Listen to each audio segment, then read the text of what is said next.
안식과 행복은 도대체 어디서 오는 걸까요? 어디에 있는 걸까요? 네, 하나님은 놀랍게 안식의 비밀을 가까운 곳에 숨겨두셨습니다. 탕자가 아버지 품을 떠나면 먼 나라에 가면 행복할 거라고 생각했죠. 그가 물질이 많으면 쾌락을 추구하면 행복할 거라고 생각했죠. 누가복음 15장 13절을 보게 되면 그 며칠이 안 되어 둘째 아들이 재물을 다 모아가지고 먼 나라에 가 거기서 허랑방탕하여 그 재산을 낭비하더니 아버지 품을 떠났어요. 먼 나라에 갔는데 거기에 행복이 없었어요. 돈이 많으면 행복할 줄 알았거든요. 그런데 거기에도 행복이 있지 않았어요. 쾌락을 추구하면 행복할 줄 알았는데 창녀들과 함께 쾌락을 추구했건만 거기에 행복이 없었던 거죠. 가끔 부자들이 행복하지 않다고 얘기하면 그러시더라고요. 그래도 한번 돼보고 싶다고. 네, 그게 우리 인간의 마음이죠. 하나님께서 우리가 행복하기를 원한다는 것은 좋아하시는 것 같아요. 왜냐하면 하나님이 우리가 행복한 걸 좋아하시니까요. 근데 문제는 행복이 무엇이며 행복은 어떻게 주어지는지를 잘 모르는 거죠. 행복은 역설적이에요. 행복을 추구할수록 행복은 우리 곁을 떠나가요. 행복에 집착할수록 행복은 우리에게 임하지 않아요. 놀라운 사실은 행복이라는 것은 결과지 목적도 원인도 아니라는 거죠. 중요한 것은 어떤 원인을 줄 때 그 결과로 행복이 주어지는 거죠. 그럼 15장에 보면 예수님께서 잃어버린 양 한 마리를 찾아 나서서 잃어버린 양을 찾았을 때, 회복했을 때, 곧 하나님의 뜻을 이루고 의미 있는 일을 했을 때에 즐거움이 임했다는 거죠. 기쁨이 임한 거죠. 내가 기쁨을 추구하는 게 아니죠. 기쁨을 추구할수록 기쁨은 우리와 멀어져요. 이 놀라운 진리를, 이 놀라운 깨달음을 우리는 세상을 떠날 때쯤에 안다는 것은 슬픈 일이에요. 바로 우리 곁에 행복이 있는데 집에 돌아보니까 아버지 품에가 행복이 있는 것을 알았던 거죠. 그리고 아버지처럼 마음껏 사랑할 때 그 결과로 행복이 있다는 것을 깨달은 거죠. 문제는 뭐냐면 큰아들이죠. 큰아들은 집을 떠나지 않았거든요. 아버지 품을 떠나지 않았거든요. 내 아버지 곁에서 너무 분노하고 있어요. 너무 화가 나 있어요. 행복해하지 않아요. 성경학자들은 탕자보다 더 심각한 탕자는 큰아들이다. 아버지 곁에 있으면서 아버지를 결코 사랑하지 않고 아버지가 죽기를 바라는 이 큰아들, 그리고 억울함과 섭섭함으로 가득 차 있는 이 큰아들이 진짜 탕자다라고 얘기하고 있죠. 제가 이 말씀 묵상하면서 깨달은 게 있습니다. 첫째로 우리 안에 두 아들이 함께 살고 있다는 거죠. 처음 우리는 탕자로 하나님께 나오죠. 그리고 하나님의 은혜에 너무 감사해서 하나님의 용서와 하나님의 그 인자하심에 너무 감사해 살죠. 죄 많이 졌거든요. 화랑방탕했거든요. 그래서 하나님에 감사했던 거죠. 그리고 이제 교회 나오기 시작하죠. 어느 날 이제는 더 이상 죄 지지 않고요. 그리고 일 열심히 하고요. 교회 충성하고요. 헌금도 열심히 하는데 어느 날 이런 생각이 드는 거죠. 마음속에 불만이 생긴 거예요.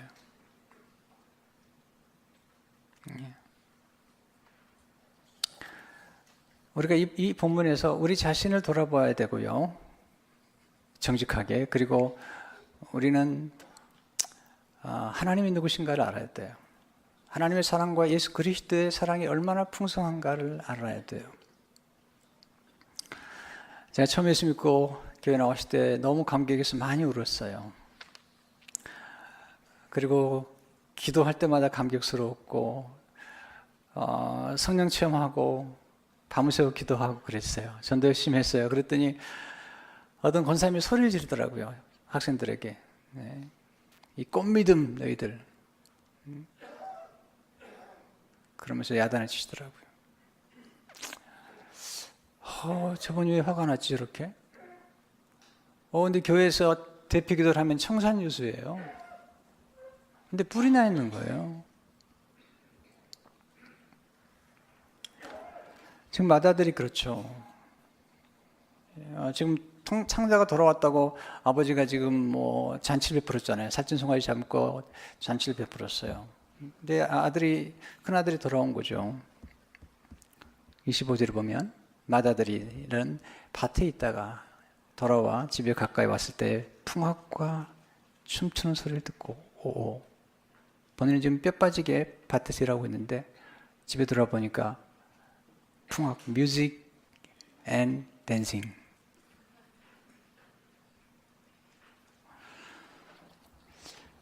무슨 일인가 종을 물으니까 종이 기가 막힌 얘기를 해요. 26절 출제를 보니까 한 종을 불러 이 무슨 일인가 물은데 대답하되 당신의 동생이 돌아왔음에 당신 아버지가 이 표현 좀 보세요. Your brother has come. 당신의 동생이 돌아왔음에 당신의 아버지가 건강한 그를 다시 맏아들에게 되물어 인하여 살찐 송아지를 잡아왔다 하니 얼마나 기뻐해야 돼요. 동생이 돌아왔는데 기뻐하지 않아요. 28절 보세요. 그 노하여 들어가고자 아니한 아버지가 나와서 권한대. 아버지가 찾아 나왔습니다. 그러지 말고 들어가자. 동생이 돌아왔지 않느냐. 함께 잔치에 참여하자. 그래도 하는 얘기 좀 보세요. 29절 30절 보면요. 아버지 대답하여 이르되 내가 여러의 아버지를 섬겨 명을 어김이 없거늘 내게는 염소 새끼라도 주어 나와 내 벗으로 즐기게 하신 일이 없더니 아버지의 살림을 창녀들과 함께 삼켜버린 이 아들이 돌아오매 이를 위하여 살찐 송아지를 잡으셨나이다. 관심은 돈에 있습니다. 여기 살림이라는 것은 오늘 보면 생명 같은 돈이라는 거예요. 네 아들은 죄 목록이 없어요. 작은 아들은 죄 목록이 많아요. 재산 탕진했죠. 또 창녀와 함께 놀아났죠. 근데 아들은 목록이 없어요. 그 목록이 뭐냐면 자기는 의롭다는 거예요. 선행을 행했다는 거예요. 일 열심히 했다는 거예요. 근데 비참한 얘기는 뭐냐면 이 아들이 아버지한테 하는 얘기가 아버지 내가 노예처럼 살았습니다. 영어에 보니까 all these years I have been slaving for you and never disobeyed your orders. 아버지한테 노예처럼 살았대요. 행복하지 않았대요. 종살이 했대요. 여러분 교회 나와서 혹시 그런 경험하지 않으세요? 열심히 일하면서 속으로 화가 나 있어요. 한국 교인들이 요즘 화가 많이 나 있어요. 교회에서 많이 싸워요.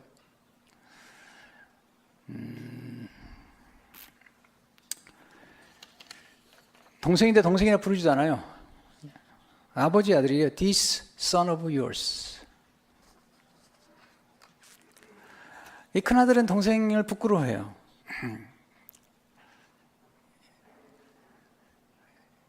지금 바리새인과 서기관들이 예수님께서 이 세리와 창녀들과 함께 음식 먹는 게 부끄러워요.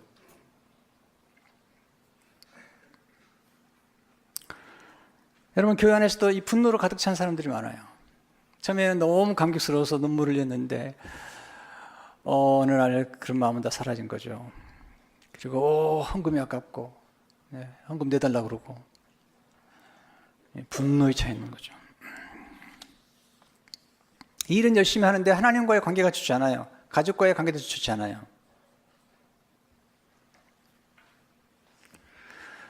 원래 그 당시에 유산을 넘겨주면 일단 소유권만 넘겨주는 거예요. 처분권은 넘겨주지 않아요. 이 큰아들 좀 보세요. 내가 아버지에게 이렇게 노예처럼 일했는데 염소 새끼 한 마리 내게 주지 않았습니다. 이게 뭐냐면 아버지 죽으세요. 내가 처분하게 내 마음대로 좀. 큰 아들이 모르는 게 하나 있죠. 아버지 말은 모르는 거죠. 아버지 마음은 간단한 거죠. 동생이 좀 찾아오면 좋겠다. 첫 번째 두 비유를 보면요. 잃어버린 양과 잃어버린 동전을 찾아가죠. 근데 세 번째 비유는 찾아가는 사람이 없어요. 왜냐하면 이 비유의 핵심이 뭐냐면 이런 얘기죠. 형이 자기 재산을 희생해서까지라도 동생을 찾아오면 좋겠다. 이런 스토리죠. 그렇지 않아요.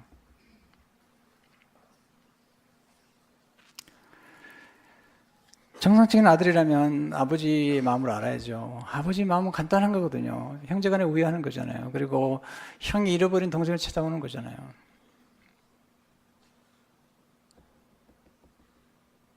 근데 그러지 않은 거죠.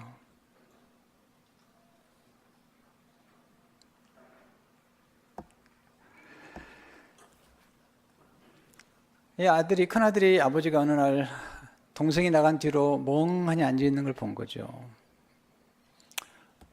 그리고 외로워하시는 아버지, 그리고 몰래 눈물을 훔치는 아버지를 보았어요. 그리고 황혼이 깃들면 동네 어귀에 나가 서서 멍하니 바라보고 있는 아버지를 본 거죠. 그러면 큰아들이 아버지의 마음을 알아서 동생을 찾아가야죠. 근데 동생이 돌아왔다고 화가 나 있어요. 이게 누구냐면 그 당시에 바리새인과 서기관들이었어요. 왜냐하면 예수님께서 그 당시에 세리와 지인들과 함께 식사하고 있으니까, 잔치하고 있으니까 바리새인과 서기관들 화가 나는 거죠. 수군거리는 거죠. 잔치집에 안 들어온 거죠. 큰아들처럼. 그리고 가면 15장 1절 2절을 보니까 모든 세리와 주인들이 말씀을 들으러 가까이 나오니 바리새인과 서기관들이 수군거리려되 이 사람이 주인을 영접하고 음식을 같이 먹는다 하더라. 지금 이 바리새인과 서기관들이 하나님을 의지하지 않아요. 자기의 선행을 강조하는 거거든요. 큰아들의 문제가 뭐죠? 큰아들이 무엇이 지금 하나님이죠? 자기의 의로움이에요. 자기의 선행이죠. 가끔 교회에서 이런 사람들 만나잖아요. 아니, 가정에서도 만나죠. 남편들. 완벽해요. 네. 여러분, 남편이 실수도 하고, 또 잘못도 하면, 외도도 좀 하고, 잘못도 하고, 그런 경험이면 좋은 건 아니지만, 그런 분들은 나중에 이제 집에 돌아오면 아내에게 정말 잘하죠. 평생 동안 죄인으로 살죠. 전혀 그렇지 않은 사람들이 있어요. 그래서 아내가 뭔 말하면 큰 소리 칩니다. 내가 외도를 했어? 내가 어떻게 생각하는데? 내가 스타벅스에 가서 커피 한 잔도 안 마시고. 근데 너는 뭐 하냐는 거예요.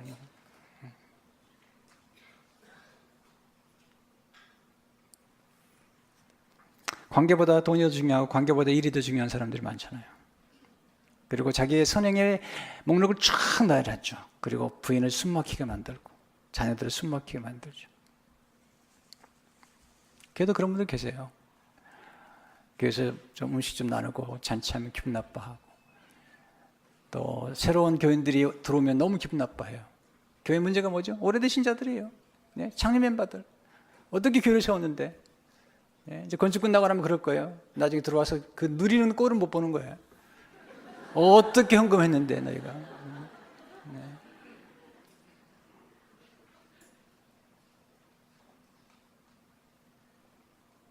저주받을 선행이에요.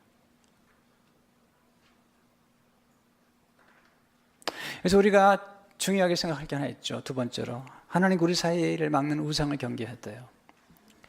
우리 정말 하나님을 경배해야 되고요. 우리에게 행복과 안식을 주는 분은 하나님이고 진정한 기쁨을 주는 분은 하나님밖에 없어요. 근데 우리 우상을 만들어내는 거죠. 팀 필러는 이렇게 말하잖아요. 우상이란 무엇인가? 하나님보다 더 중요한 것, 당신의 마음과 공상의 세계를 하나님보다 더 많이 차지하고 있는 것, 하나님만이 줄 수 있는 것을 주려고 하는 것, 그것이 바로 우상이다. 이 큰아들 우상이 뭐죠? 자기 의로움이에요. 근데 문제는 뭐냐면 하나님이 우리에게 주신 것들이 좋은 것들인데 좋은 것들이 보세요. 좋은 것들이 우상이 될 수 있다는 거예요. 이게 문제예요. 보세요. 우리가 우선 그런 그냥 머리를 풀어 헤치고 그런 거면 우상을 멀리할 수 있겠는데 그게 아니라 하나님이 주신 거예요. 좋은 것들이 어느 날 하나님보다 더 소중해지고 그보다 더 관심이 많아지면 그게 우상이 되는 거죠. 아브라함에게 하나님 이삭을 주셨잖아요. 얼마나 좋아요. 약속의 전자잖아요. 하나님 주신 거예요. 그것도 초자연적으로 주신 거거든요. 원래 아들 낳을 수 없는데 100세, 99세 약속하시고 사라의 나이 90세 주신 거잖아요. 나를 보니까 아브라함이 하나님보다 이삭이 더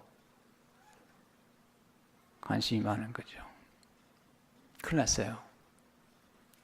대체한 거죠.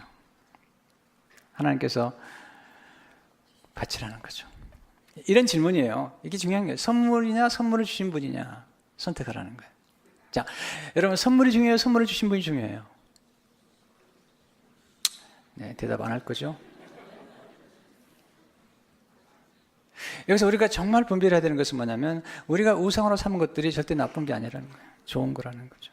자, 우리가 하나님께 주신 재물들 좋아요, 안 좋아요? 좋은 거죠. 왜냐하면 잠언 22장 4절을 보니까 겸손과 여호와를 경외함의 보상은 재물과 영광과 생명이니라. 하나님께서 겸손하고 하나님 경외하니까 상을 주셨어요. 재물도 주셨고요, 영광, 권력도 주시고요, 생명도 주신 거죠. 근데 문제는 뭐냐면 이 재물이 어느 날 우상이 되기 시작한 거죠. 자, 며칠 전에 시편 119편 14절 읽다가 깜짝 놀랐어요. 시편 119편은 아주 경건한 사람이 쓴 시죠. 내가 모든 재물을 즐거워함 같이 주의 증거들의 도를 즐거워했나이다. 제가 두 번째 후반부는 이해가 되겠는데 주의 증거의 도를 즐거워했나 이해가 되는데 앞에가 이해가 안 됐어요. 아니, 이렇게 경건한 사람이 이렇게 모든 재물을 즐거워해도 되는가? 여러분, 돈 좋아해요, 안 좋아해요? 그렇다고 합창까지 할 필요는 없어요. 여러분, 하나님께서 우리에게 재물을 주시고 또 재물을 누리게 하시고 재물을 통해서 우리가 뭐 여러 가지 음식도 하고 사람도 키우고 좋은 일 많이 하셨잖아요. 그럼에도 불구하고 재물이 우상이 될 수는 없는 거잖아요. 여러분, 남편들이 말이죠. 호주머니에 용돈만 좀 많이 들어가도 발걸음이 가벼워요. 제가 그래요. 그 정도밖에 안 돼요, 제가. 저는 매달 1일 날 용돈을 받아요, 제한테. 늘 관심이 많아요. 얼마나 줄까? 별로 인상이 안 돼요. 꼭 얘기해 주세요. 손녀가 둘인데요. 제 아내가 어느 날 그러더라고. 손녀들을 자주 하게 하는 방법을 제가 생각해냈대요. 뭐냐 그랬더니 용돈을 주면 된대요. 그래서 올 때마다 2불씩 주는 거예요. 2불씩. 놀라운 일이 생겼어요. 큰 손녀는 안 그러는데 둘째 손녀는 2불 줄 때마다 할머니를 보면서 할머니 3불 주면 안 돼?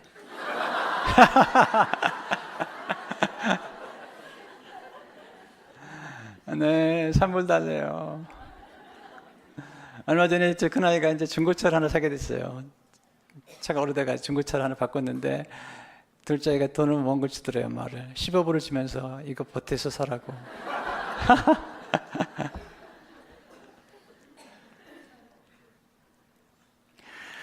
제가 목회하면서 사실 목회가 힘들거든요. 그래서 뭐 할 일도 많고 교육하고 선교하고 건축도 하는 과정에서 주일이 되면 보고를 받죠. 몇 명이 좀 모였고 또 헌금이 얼마나 들어왔나. 근데 사실 5번 설교가 나면 많이 지친데 헌금이 좀 많이 들으면 피곤한지는 모르겠어요. 근데 헌금이 너무 적게 들으면 낙심이 돼요. 어떻게 끌어가지? 어떻게 유지해가지지? 중요한 건 우리에게 주는 것들이 결코 나쁜 것은 아니라는 거죠. 근데 만약에 거기에 집착하면 문제가 되는 거죠. 놀라운 사실은 시편 119편 127절에서 이렇게 말하고 있죠. 이게 정말 놀라운. 그러므로 내가 주의 계명들을 금, 곧, 순금보다 더 사랑하나이다. 이게 맞는 거죠. 네, 금, 순금이 나쁜 건 아니죠. 그보다 주의 계명이 더 사랑스럽고 하나님이 사랑스러운 거죠. 우리는 가끔 선행도 올바른 동기가 아닐 때 선행이 얼마나 모순되는 걸 알아야 되죠. 앤드류 카네기는 젊은 날에 돈이 우상이 된다는 사실을 깨달았어요. 그래서 그는 그렇게 그의 일기책에 기록해 놨어요. 내가 전반부는 돈을 벌고 후반부는 돈을 쓰며 살리라. 그러나 그는 끝까지 그는 그 돈의 우상에서 벗어나지 못했어요. 그는 수많은 도서관을 지어줬어요. 근데 얼마나 그게 모순되는지 앤드류 카네기 곁에 있던 한 사람이 이렇게 얘기했습니다. 카네기는 2069개의 도서관을 건설했지만 제철소의 한 노동자는 인터뷰에서 다수를 대변해 이렇게 말했다. 우리는 도서관을 지어달라고 하지 않았습니다. 그보다는 임금을 올려주기를 바랐죠. 당시 노동자는 바닥이 너무 뜨거워서 신발 밑에 나무판을 댄 채 12시간 교대 근무를 해야 했다. 그리고 2주에 한 번씩은 비인간적인 24시간 근무를 한 다음 단 하루를 쉬었다. 그들이 얻을 수 있는 가장 좋은 주택조차 혼자 파고 들어왔다.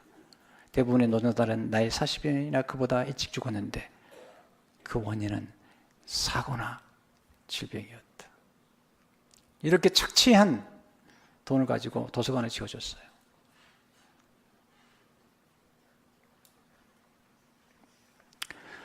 여러분, 우리가 예수 믿으면서도 하나님과의 관계없이 얼마든지 종교인으로 살아갈 수도 있고요. 그리고 자기의 선행을 과시하며 살 수도 있고요. 교회 안에서 얼마나 그런 사람을 많이 봤거든요. 뭐 소리를 쳐요. 돈을 그렇게 쓰는 거냐고. 그렇게 밥 먹는데 쓰는 거냐고. 화가 나 있어요. 근데 자세히 보면 또 그런 사람 치고 또 헌금 많이 하는 사람 본 적이 없거든요. 아주 모순된 거죠.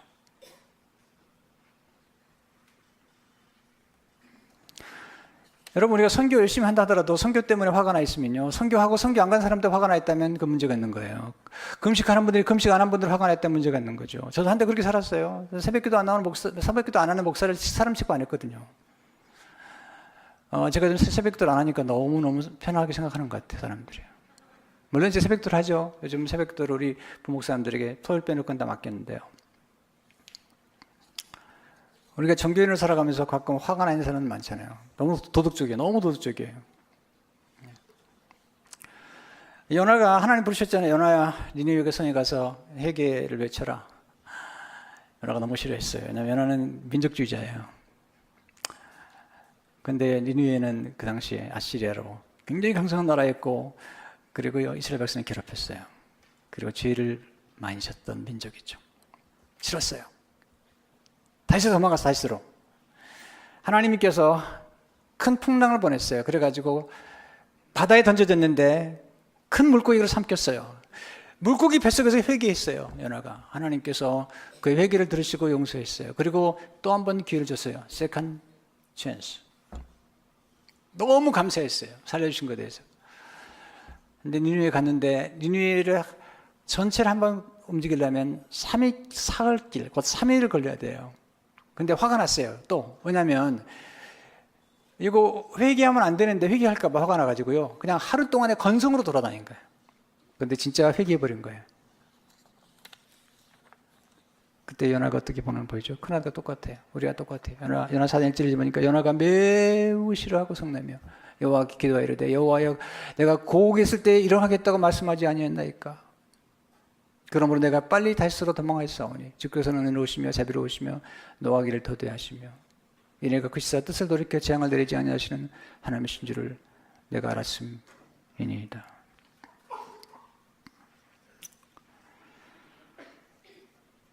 여러분, 교회생활 하면서 부탁드려요. 교회생활 오래 하다 보면 큰아들 됩니다. 이민교회 제일 문제가 뭔지 아세요? 창립 멤버들, 교회 다니는 분들 화가 나 있어요. 새로 들어온 분들이 은혜 받고 사랑받으면 견디지 못해요. 거기다가 일찍 장로까지 되면 그건 더더욱 볼 수가 없어요.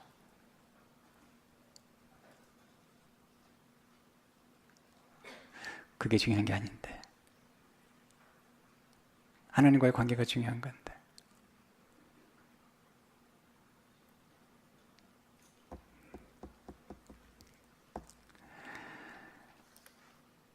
우리 큰아이가 고등학교 다닐 적이에요. EM 베스터가 저한테 찾아왔어요. 목사님, 큰딸이 좀 문제가 있네요. 왜요? 제가 좀 상담을 했는데요. 아버지가 싫대요. 아버지가 해준 게 없대요. 본인이 꼭 필요할 때 아버지가 없대요.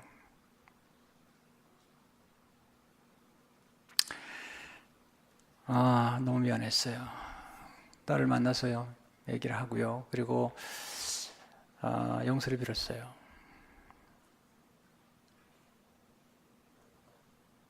더 중요한 게 있죠. 시간을 갖는 것도 중요한 게 있죠. 마음을 줘야죠.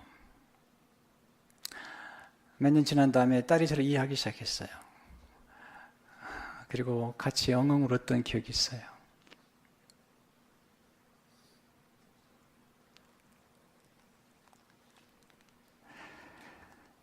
여러분,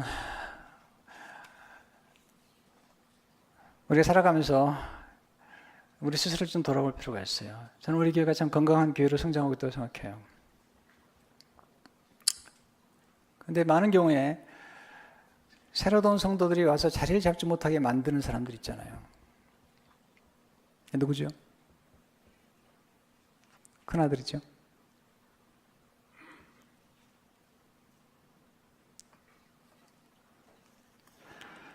근데 아버지가 놀라워요.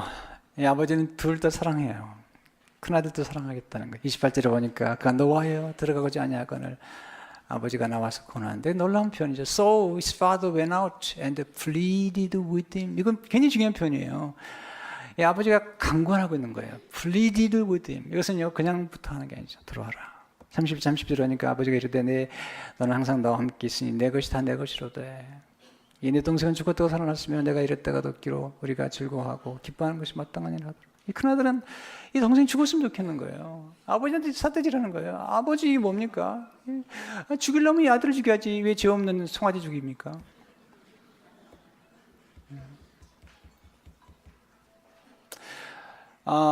가끔 그런 거 생각하잖아요 우리가. 항상 모든 게 돈 중심이에요. 일 중심이에요. 사람이 아니잖아요. 우리가 사실 거듭 하나님 앞에 죄인의 모습을 깨달아야 돼요. 그리고 감격이 잊어서는 안 돼요.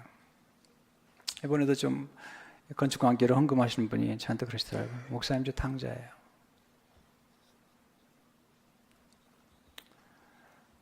정성을 다해서 애물을 드리면서 그러더라고요. 목사님 저 탕자예요.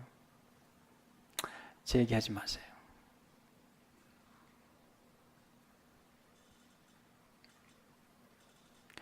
우리 살아가면서 정말 이런 겸손한 마음들, 이런 초심들을 계속 유지하며 사는 게 중요하잖아요. 근데 놀라운 사실이 있습니다. 세 번째 교훈은 예수님은 동생을 찾아나서 큰 아들로 오셨다는 거예요. 저는 이 진리를 못 깨달았어요. 누가복음 15장을 수없이 읽었지만 이 진리를 깨닫지 못했는데 팀 켈러 목사님이 쓴 탕과 하나님 보면서 예수님이 큰 아들로 오신 까닭은 이 탕자의 스토리에 나오는 큰 아들은 동생을 부끄러워 생각했고 동생을 위해서 그의 재산을 희생하지 않았지만 예수님은 큰 아들로 오셔서 모든 걸 희생하시면서 우리를 구원하셨구나.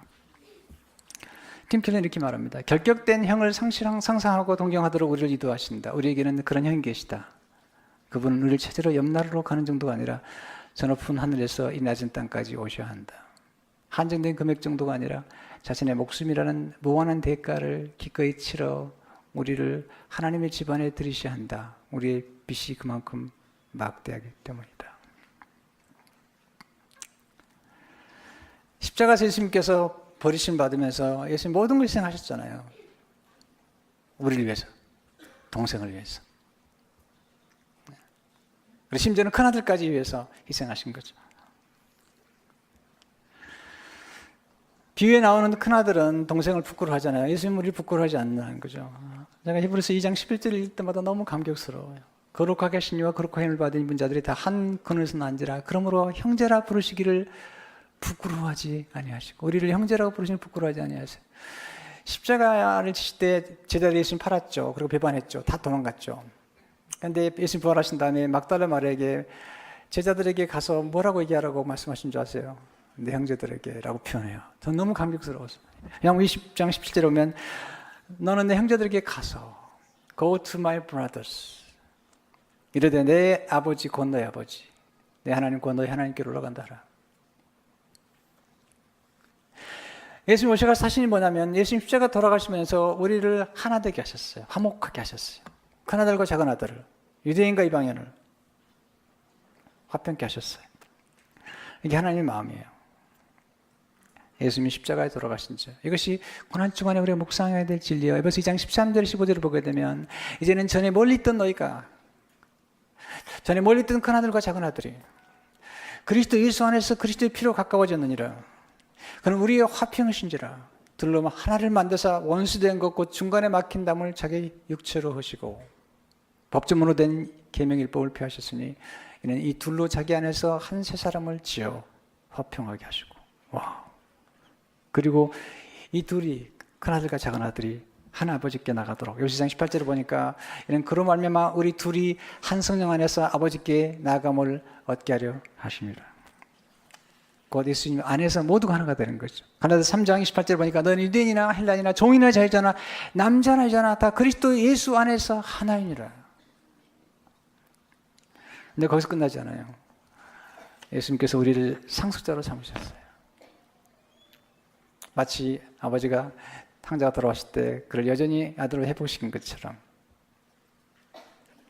우리를 하나님의 나라의 상속자로 삼았어요. 로마서 8장 16절 17절을 보니까 성령이 친히 우리의 영과 더불어 우리가 하나님의 자녀인 것을 증언하시나니 자녀면 또한 상속자고 하나님의 상속자요 그리스도와 함께한 상속자니 우리가 그와 함께 영광을 받게 하여 고난도 함께 받아야 할 것이니라. 하나님 우리가 원하시는 게 뭐죠? 하나님 아버지 닮은 거죠. 두 아들이 커서 이제는 아버지가 되는 거죠. 그래서 그 아버지를 또 품도록 하는 거죠. 그리고 예수 그리스도를 닮아가는 거죠. 어떻게? 잃어버린 아들을 찾아가라는 거죠. 로마 19장 10절을 보니까 인자가 온 것은 잃어버린 자를 찾아 구원하려 함이니라. 근데 문제는 뭐냐면 우리 거듭 큰아들로 돌아가고 있다는 거예요. 날카롭고 정죄적인 눈초리로 화가 나 있는.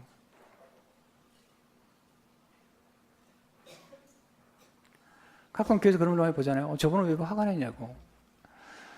저는 가끔 목사님들 가운데 그런 분도 봤어요. 항상 화가 나 있어요. 짜증이 나 있어요. 가끔 아빠들 그러지 않으세요? 자녀들이. 아빠만 들으면 방으로 다 들어가요. 그리고 왜 아빠가 저렇게 화가 나 있냐고. 여러분 마음속에 분노가 있다면 점검해 보셨대요. 너무 피곤하십니까? 쉬세요. 일이 많습니까? 줄이세요. 남 탓하지 마세요. 만약에 분노에 차있다면 쉬세요. 교회에다가 화가 납니까? 쉬세요. 헌금에다가 화가 났습니까? 하지 마세요.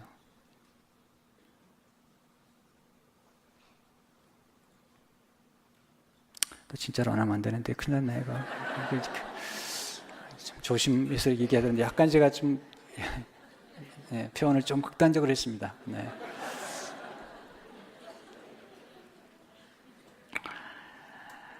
어떻게 그러면 어떻게 계속 우리가 큰아들이 아니고 또 작은아들도 아닌 하나님의 아버지가 하고 예수님과 같이 살아갈 수 있을까요? 그러면 성령님을 통해서 하나님의 풍성한 사랑을 받아야 돼요. 하나님의 사랑이 아니면 그렇게 할 수 없어요.